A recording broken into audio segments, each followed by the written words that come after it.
Cut.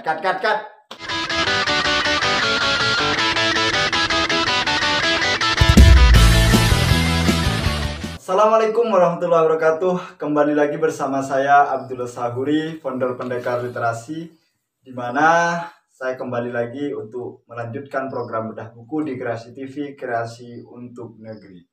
Kali ini saya akan mengutip sebuah kata mutiara yang cukup keren, yakni orang yang tidak mampu mengubah cara berpikir, tidak mampu mengubah kenyataan, dan tidak akan pernah bisa.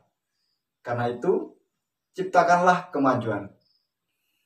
Kata seorang politikus terkemuka Mesir, Anwar Sadat.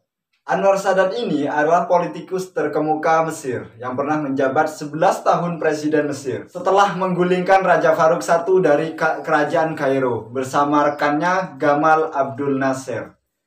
Kemudian ia dilantik sebagai wakil presiden mewakili Gamal Abdul Nasser, namun setelah 1 tahun kepemimpinan Abdul Nasser harus mengakhiri hidupnya di dunia ini, dipanggil oleh sang kuasa, dia naik sebagai presiden Mesir, sehingga menjabat sampai 11 tahun presiden. Bernama lengkap Muhammad Anwar al-Sadat. Ia terlahir dari keluarga yang miskin. Ayahnya dari Mesir, ibunya dari Sudan.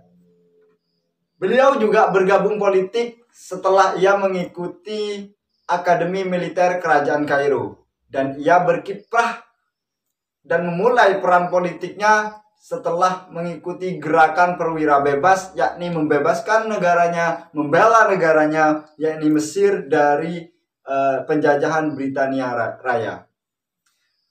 Anwar Sadat ini berperan aktif untuk melakukan diplomasi, mendatangkan bantuan-bantuan terhadap perjuangan negaranya untuk membebaskan diri dari Britania Raya, di mana Abdul Nasser ini berupaya untuk mendatangkan bantuan-bantuan dari negara poros.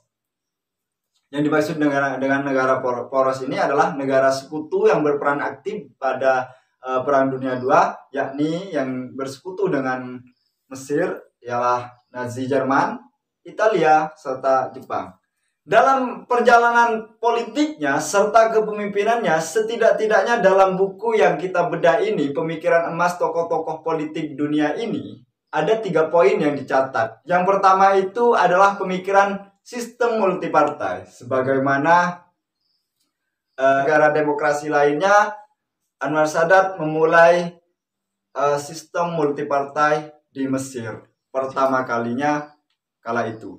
Kemudian yang kedua, kebebasan pers. Sebagaimana negara demokrasi lainnya yang menganut sistem dan memetakan kekuasaan dari legislatif, eksekutif, yudikatif dengan konsep dasarnya Montesquieu itu, ia juga menjadikan elemen media atau elemen pers ini sebagai elemen demokrasi dalam negaranya, sehingga dia membuka sebebas-bebasnya ruang untuk pers sebagai satu pilar demokrasi di negaranya.